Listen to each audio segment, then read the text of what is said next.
Hello everyone, welcome to our YouTube channel. तो आज इस वीडियो में मैं अपनी एयरफोर्स की जर्नी शेयर कर रहा हूँ कि कैसे मैंने फर्स्ट अटेम्प्ट में ग्रुप वाई को क्लियर किया, उसके बाद कैसे मैंने फिजिकल को क्लियर किया और मेडिकल तक के सारे प्रोसेस को मैं इस वीडियो में आपको बताऊँगा। और मेरा सिलेक्शन हुआ कि नहीं हुआ वो भी मैं इस वीडियो में डिस्कस करूँगा। और हमारी जो इंडियन गवर्नमेंट ने नई स्कीम लाई है अग्निपथ योजना, उससे रिलेटेड हम लोग इस वीडियो में डिस्कस करने वाले हैं। ठीक है, कि ये योजना कैसी है, ठीक है, जिसमें कैंडिडेट्स को 4 साल के लिए भर्ती किया जा रहा है। ठीक है, हमारी इंडियन एयरफोर्स, इंडियन आर्मी और इंडियन नेवी में। तो उससे रिलेटेड भी हम लोग इस वीडियो में डिस्कस करेंगे। तो वीडियो में लास्ट तक बने रहिएगा और ये वीडियो आप लोग के लिए काफ़ी हेल्पफुल होने वाली है। ठीक है, और ये मोटिवेटेड वीडियो है आप लोग के लिए, तो जितना हो सके इस वीडियो को शेयर कीजिएगा। ठीक है, तो सबसे पहले मैं शुरू करता हूँ। मैंने जो अपना 12th है वो मैंने 2017 में मैंने अपना 12th क्लियर किया था। ठीक है, बिहार बोर्ड से। उसके बाद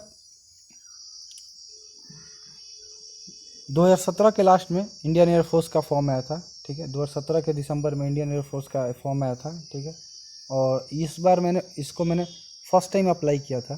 फर्स्ट टाइम मैंने इंडियन एयरफोर्स का अप्लाई किया था क्योंकि जब मैंने 12th क्वालिफाई किया था उसके बाद कोई एयरफोर्स का फॉर्म आया नहीं था। और आपको मैं और एक जानकारी दे दूं कि एयरफोर्स ने पहली बार ऑनलाइन एग्ज़ाम कंडक्ट कराया था जब मैंने पहली बार इंडियन एयरफोर्स का एग्ज़ाम दिया था 12th क्वालिफाई होने के बाद। ठीक है, जो कि 2018 मई में कंडक्ट कराया गया था इंडियन एयरफोर्स द्वारा। ठीक है, और उसके बाद मैं आपको दिखा देता हूँ मेरा जो एप्लीकेशन फॉर्म है वो मैं आपको दिखा देता हूँ। ठीक है, देखिए ये रहा, ये मेरा एप्लीकेशन फॉर्म है। Application form for unmarried male candidate for selection as airman in Indian air force. ठीक है, ये पहली बार प्रोसेस था जो ऑनलाइन हुआ था। उसके पहले आप लोगों को पता था कि आपको आपके 12th के मार्क्स के बेसिस पे आपका कॉल लेटर आता था। उसके बाद आपको बुलाया जाता था, जो भी एयरफोर्स स्टेशन था आपके नियरेस्ट एयरफोर्स स्टेशन पे बुलाया जाता था और वहाँ पे आपका physical, written physical, medical process होता था। उसके बाद आपको ज्वाइनिंग होता था। उसके बाद पहली बार एयरफोर्स ने इस बार ऑनलाइन किया था। उसी टाइम मैंने पहली बार अप्लाई किया था। ठीक है, तो ये देख सकते हैं, ये मेरा एप्लीकेशन फॉर्म है। नाम मेरा आदेश कुमार गुप्ता है। ठीक है, नेशनलिटी आप सभी देख सकते हैं। ठीक है, और मैं दोनों ग्रुप में अप्लाई किया था, एक्स और वाई दोनों ग्रुप में मेरा अप्लाई किया था। ठीक है, और आप देख सकते हैं जो मैंने एग्ज़ाम सिटी मेरा था वो पटना था, क्योंकि मैं उस समय पटना ही में जाता था। और 5 आपको सेंटर चुनने होते हैं, तो मैंने 5 चुना था। और अगर आपका रिटन क्वालिफाई हो गया, ठीक है, तो आपको सेकंड प्रेफरेंस भी मांगता है कि आप कहाँ जाना चाहते हैं। ठीक है, तो सबसे पहले मैंने अपना एयरफोर्स सिलेक्शन सेंटर दिया था पटना, जो कि उसके बाद मैंने बंगाल का दिया था, उसके बाद मैंने कानपुर का दिया था। ठीक है, और अब उसमें आपको सारे अपना इन्फॉर्मेशन डालना होता है कि आपका हाइट कितना है, चेस्ट कितना है, वेस्ट कितना है। ठीक है, कितने नंबर का शूज़ पहनते हैं। ठीक है, और ऐसा कुछ फ़ोटो अपलोड करना होता था, एक स्लेट पे लेके अपना नाम और डेट ऑफ फ़ोटो लिख के अपलोड करना होता था। ठीक है, तो ये देख सकते हैं, ये एक प्रूफ है कि मैंने अप्लाई किया था इंडियन एयरफोर्स के लिए। ठीक है, और उसके बाद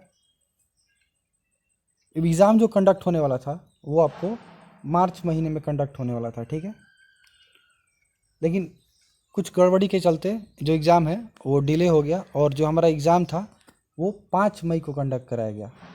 5 मई 2018 को हमारा एग्ज़ाम कंडक्ट कराया गया। ठीक है, जो कि मेरा सेंटर जो था वो पटना में था।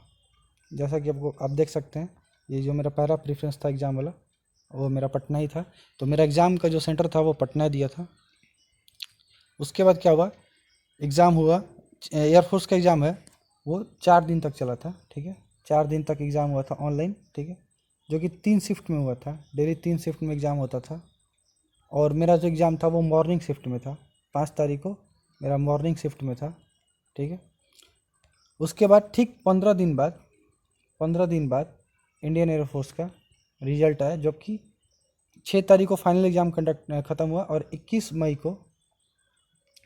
को जो रिज़ल्ट है वो डिक्लेयर हो गया था। ठीक है, जिसमें मैंने क्वालिफ़ाई किया था सेकेंड फेज़ के लिए और मेरा जो मार्क्स आया था, और मैंने जो क्वालिफ़ाई किया था वो मैंने ग्रुप वाई के लिए क्वालिफ़ाई किया था। ठीक है, ग्रुप वाई के लिए मैंने क्वालिफ़ाई किया था और आउट ऑफ 50 जो मेरे मार्क्स आए थे वो आए थे आपको 39 आए थे। ठीक है, आउट ऑफ 50 जो मेरे मार्क्स आए थे वो 39 आए थे। और मैं अपना मार्क्स आपको नहीं दिखा सकता हूँ, क्योंकि मैंने उस टाइम स्क्रीनशॉट, ये बात 4 साल पुरानी है, तो स्क्रीनशॉट लेना मैं भूल गया था, और शायद लिया भी था तो वो जो मेरा मोबाइल था वो ख़राब हो चुका है, इसकी वजह से उसका डेटा मेरे पास नहीं है, तो इसकी वजह से मैं आपको नहीं दिखा पाऊँगा। और मेरा जो रॉ स्कोर बना था वो बना था 50 में से 39, ठीक है। और जो कट ऑफ था वो था आपको 35, जो कट ऑफ थी वो था आपको 35, और मेरा जो स्कोर आया था वो आया था 39, ठीक है। तो मैं क्वालिफाई कर गया था। उसके बाद आप देख सकते हैं ये मेरा है, ये आप देख सकते हैं ये मेरा फिजिकल का एडमिट कार्ड, ठीक है, जो कि सेकेंड फेज का था। और जो मेरा सेकेंड फेज का एडमिट कार्ड आप देख सकते हैं 7 जून को था, ठीक है, इसी महीने में था, 4 साल पहले 7 जून को था। और जो मेरा फिजिकल का सेंटर था वो आप देख सकते हैं 4ASC एयरमैन सिलेक्शन बैरकपुर में था, ठीक है, बैरकपुर जो कि बंगाल में पड़ता है, ये रहा बंगाल। और मैं आपको इसका फ़ोटो भी, ये आप देख सकते हैं, ये मेरा एडमिट कार्ड है, ऑफिशियल है, ठीक है। आपके जीमेल पे भेज, अगर आप रिटन क्वालिफाई करते हैं तो आपके जीमेल पे ये आ जाएगा, आप वहाँ से जाके अपना निकाल सकते हैं, ठीक है। तो ये देख सकते हैं ये मेरा एडमिट कार्ड है फेज़ 2 का, कुछ ऐसा दिखता है, आपको उसमें चेस्ट नंबर मिलेगा। और मैं आपको दिखा देता हूँ, देखिए ये जो सेंटर है ये बैरकपुर का सेंटर है, ठीक है, ये एयरफोर्स स्टेशन बैरकपुर जो कि बंगाल में पड़ता है, पाल्टा स्टेशन है उससे 100 मीटर दूरी पे है, ठीक है। उसके बाद मैं आपको बताता हूँ 7 जून को मेरा फिज़िकल था। और फिज़िकल का जैसा कि लोग पता है कि जो एयरफोर्स में जो फिज़िकल का टाइमिंग होता है वो आपको 1600 मीटर दौड़ना होता है, ठीक है, वो भी आपको 6.5 मिनट में, ठीक है। तो मैंने इसको क्वालिफाई कर लिया था, ठीक है, मैंने 6 मिनट 5 सेकंड में मैंने रेस को कंप्लीट कर लिया था, ठीक है। तो मैं क्वालिफाई हो गया था। उसके बाद सेकंड जो प्रोसेस होता है वो होता है आपको पुशअप, ठीक है, तो 10 पुशअप आपको मारना होता है, ठीक है। उसके बाद 10 पुशअप हो गया, 10 पुशअप। उसके बाद स्क्वाट्सअप होता है और सीटअप होता है, ठीक है। तो स्क्वाट्सअप होता है वो आपको 20 मारना होता है, ठीक है, स्क्वाट्सअप। और सीटअप भी हो तो आपको 10 मारना होता है, ठीक है, सीटअप 10, सीटअप जो टोटल मारने होते हैं वो 10 मारने होते हैं। और स्क्वाट्सअप मारने होते हैं वो आपको 20 मारने होते हैं। स्क्वाट्सअप कितने? स्क्वाट्सअप 20 मारने होते हैं, ठीक है। फिर से मैं लिख देता हूँ, जो पुशअप था, जो पुशअप था वो आपको पुशअप था वो आपको 10 मारना था, ठीक है। स्क्वाट्सअप था जो वो आपको 20 मारना था, और सीटअप था जो वो आपको 10 मारना था, ठीक है। तो मैंने इसको भी क्वालिफाई कर लिया था, ठीक है। सारा प्रोसेस होने के बाद उसके बाद जो भी भाई हमारे सेलेक्ट हो गए सेकंड फिज़िकल क्वालिफाई करने के बाद, उसके बाद हम लोग को ले जाया गया एक रूम में, ठीक है, हॉल था वहाँ पे, वहाँ हमारा साइको टेस्ट हुआ, ठीक है, उसको SRT बोलते हैं, सिचुएशन रिएक्शन टेस्ट, ठीक है, जिसमें आपको 45 क्वेश्चन थे, 45 क्वेश्चंस, ठीक है, और 30 मिनट का समय दिया गया था, ठीक है। और उसमें मैक्सिमम बच्चों का सिलेक्शन हो गया था, मतलब कम से कम 10, मतलब 15 से 20 बच्चे ही बस छटे होंगे, ठीक है, बाकी सारे लोगों का सिलेक्शन हो गया था। और जो टोटल बच्चे बुलाए गए थे एक दिन में वो 300 बुलाए गए थे, ठीक है, 300, जिसमें रिपोर्टिंग जो था वो 290 के आसपास था। और जो क्वालिफाई किए थे कैंडिडेट वो लगभग आधा, यानी 150 के आसपास कैंडिडेट फाइनली क्वालिफाई किए थे फिज़िकल, ठीक है। उसके बाद जो भी भाई SRT जो भी भाई हमारे क्वालिफाई कर गए, मैं भी SRT को क्वालिफाई कर गया था। उसके बाद जो बारी आता है वो आता है आपको ग्रुप डिस्कशन का, ठीक है, जिसको हम लोग बोलते हैं GD, ठीक है। तो अलग अलग बैच बना, अलग अलग बैच बनने के बाद जब बैच बन गया तो एक एक बैच में 12 बच्चे थे, ठीक, 12-12 करके बैच बना था, ठीक है। तो उसके बाद जब हमारी बारी आई, ठीक है, तो हमारे ग्रुप में भी 12 बच्चे थे। हम लोग गए, वहाँ एक ऑफिसर बैठा हुआ था, हम लोग को एक पेज दिया गया जो कि टॉपिक था फैमिली के ऊपर, ठीक है, जो टॉपिक था वो फैमिली के ऊपर था। उसके बारे में टॉपिक को पूरा लिखा हुआ था, उसको पढ़ के हम लोग को ग्रुप में डिस्कस करना था, ठीक है।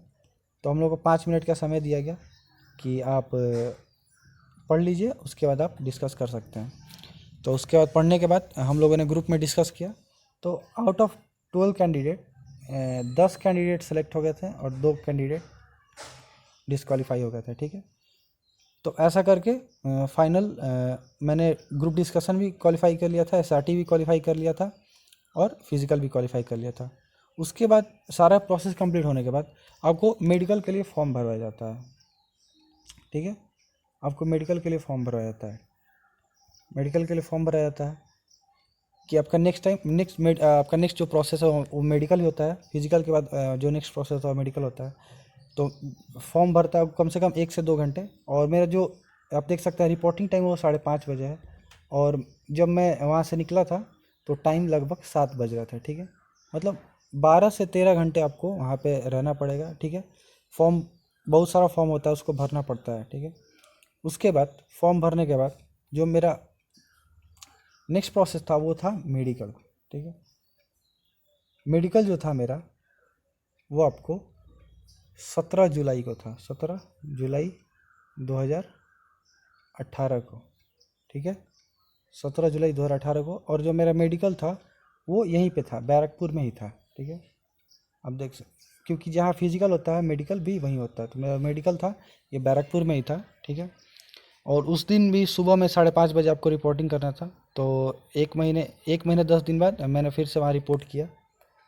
रिपोर्ट करने के बाद हमारा मेडिकल हुआ, ठीक है। वहाँ पे हमारे सारे बॉडी पार्ट्स का चेकअप हुआ, ठीक है। बॉडी पार्ट्स का चेकअप होने के बाद सारा ईसीजी से लेकर आँख नाक कान सब कुछ, ठीक है। उसके बाद बहुत लगभग एक दिन में मेडिकल के लिए 45 बच्चे बुलाए गए थे, ठीक है। 45 कैंडिडेट्स बुलाए गए थे मेडिकल के लिए, जिसमें 25 बच्चे जो थे वो मेडिकल क्वालिफाई कर गए थे, और 20 बच्चे जो थे वो मेडिकली अनफिट थे, ठीक है। उनको रेड कार्ड मिला था, ठीक है। जिसमें से रेड कार्ड में मैं भी था, मुझे भी रेड कार्ड मिला था और मैं भी मेडिकली अनफिट था, ठीक है। उसके बाद आपको अप्लाई करना पड़ता था, अप्लाई करना पड़ता, मैं भी वो फॉर्म आपको दिखा देता हूँ, ठीक है। देखिए ये होता है अपील मेडिकल बोर्ड, ठीक है। अपील करना पड़ता है, ठीक है। री मेडिकल के लिए आपको चालान काटाना पड़ेगा, ऐसा कुछ फॉर्म भर होता है, इसको भरना पड़ता है, ठीक है। देख सकते हैं आप जो फ्लाइट लेफ्टिनेंट है स्वप्निल सालेकर, ठीक है, वो वहाँ के थे। और ऐसा कुछ फॉर्म मिलता है, मैं आपको अपने देख सकते हैं, ये मेरा है रेड कार्ड, देखिए नाम आदेश कुमार गुप्ता। और मेरा जो मिला था, 2 चीज़ में मुझे मेडिकली अनफिट किया गया था। एक था वेरिकोज वेन जो कि लेग में होता है, और एक था स्कोलियोसिस जो मेरे स्पाइनल में था, ठीक है। जो मेरा स्पाइनल है वो थोड़ा सा हल्का सा बेंड है, ठीक है, जिसकी वजह से मुझे एक्सरे में डॉक्टर ने एक्सरे में मेरा जो स्पाइनल था वो हल्का बेंड आया था, इसकी वजह से मुझे स्कोलियोसिस दिया गया था। और लेग में मेरे मेरे पैर में, दोनों पैर में वेरिकोज वेन था, ठीक है। तो इसलिए मुझे रेड कार्ड मिला था। आप देख सकते हैं ये मेरा रेड कार्ड है, ऐसा कुछ दिखता है, इंडियन एयरफोर्स का रेड कार्ड, ठीक है, देख सकते। और मैंने आपको मेडिकल का जो फॉर्म होता है वो कुछ ऐसा ऐसा होता है, ठीक है। वो मैं आपको दिखाना भूल गया था, आप देख सकते हैं instruction on reporting for medical examination, ठीक है। ऐसा कुछ फॉर्म होता है जो आपको भरवाया जाता है, ठीक है। और 7 जून को जो मेरा फिजिकल का था उसी दिन फॉर्म ऐसा दिया गया था, इसमें मेंशन किया गया था, ठीक है। और बात कर रहे थे हम री मेडिकल की, तो जो मेरा री मेडिकल था वो 10 अगस्त को था, ठीक है। 10 अगस्त को मेरा रिपोर्टिंग था। और लगभग मुझे जो लगा था टोटल री मेडिकल देने में वो लगभग 10 दिन लग गया था, ठीक है। और मेरा जो मेडिकल हुआ था री मेडिकल वो हुआ था बेस हॉस्पिटल, आर्मी के बेस हॉस्पिटल में हुआ था, ठीक है। बेस हॉस्पिटल हुआ था, बेस हॉस्पिटल में, ठीक है, बगल में ही था। और जो एयरफोर्स का जो हॉस्पिटल था वो काफ़ी छोटा था, ठीक है। इसकी वजह से वहाँ मेरा नहीं हुआ था, बहुत सारे भाइयों का। और वहाँ ज़्यादा इक्विपमेंट था भी नहीं और डॉक्टर भी नहीं थे, इसकी वजह से हमारा जो मेडिकल हुआ था वो आर्मी के बेस हॉस्पिटल में हुआ था, जो कि बगल में ही था, ठीक है। उसके आगे बात करते हैं। तो जो मेरा मेडिकल था री मेडिकल, उसमें मुझे जो स्कोलियोसिस था, जो कि मेरे बैकबोन में था, ठीक है, स्पाइनल में, उसमें मुझे फिट कर दिया था डॉक्टर ने। और मेरा जो वेरिकोज वेन था, जो कि मेरे पैर में था, वेरिकोज वेन, उसमें मुझे डॉक्टर ने अनफिट कर दिया था, ठीक है, जिसकी वजह से मैं मेडिकली आउट हो गया था, ठीक है। और उसके बाद ये जो फॉर्म था, इसमें आप देख सकते हैं एक डेट मेंशन है, 29 अगस्त। उस दिन मुझे बुलाया गया था कि आप अपना आके फाइनल जो रेड कार्ड है, ठीक है, वो आप ले सकते हैं, ठीक है। और जो कि क्योंकि मैं डिस्क्वालीफाई हो गया था, इसलिए मुझे पता था, तो इसलिए मैं दोबारा गया नहीं, क्योंकि हमारे घर से काफ़ी बागडोगरा दूर है और आने जाने में भी काफ़ी पैसा खर्चा होता है, कि इसलिए मैं दोबारा नहीं गया था, क्योंकि मुझे पता था कि मैं मेडिकली अनफिट हूँ और ये मुझे लेने से कोई फ़ायदा है नहीं, इसलिए मैं दोबारा वहाँ नहीं गया था, ठीक है। तो ये रहा मेरा एयरफोर्स का सफ़र, ठीक है, जो कि मैंने पहले अटेम्प्ट में एयरफोर्स को क्वालिफाई किया था, ठीक है। और मैंने आपको सारा प्रोसेस बता दिया है, शुरू से लेकर लास्ट तक, कि मेरे कितने नंबर आए, ठीक है, फिजिकल कैसे हुआ, मेडिकल कैसे हुआ, ठीक है, री मेडिकल मेरा कहाँ दिया था, ठीक है, और किस चीज़ में मैं अनफिट हुआ, मैंने सारे चीज़ मैंने इस वीडियो में आपको बता दिया है, ठीक है। और मैंने शुरू में ही पहले को बताया था कि ये मेरा फर्स्ट अटैम्प्ट था एयरफोर्स का, और मैंने फर्स्ट अटैम्प्ट में ही इसको क्लियर किया था, ठीक है।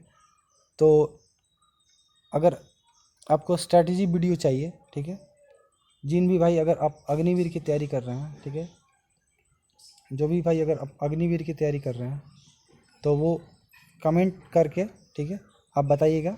मैं आपको एक स्ट्रैटेजी वीडियो बताऊंगा कि कैसे आप फर्स्ट अटेम्प्ट में आप अपना एयरफोर्स एग्ज़ाम निकाल सकते हैं, ठीक है, ग्रुप वाई, ठीक है, क्योंकि मैंने जो क्लियर किया था वो ग्रुप वाई था, ठीक है। तो और क्या क्या सिलेबस है मैं उस वीडियो में सारा कुछ बताऊंगा, ठीक है। तो वीडियो अगर अच्छा लगे तो दोस्तों के साथ ज़रूर शेयर कीजिएगा, ठीक है। Thank you so much.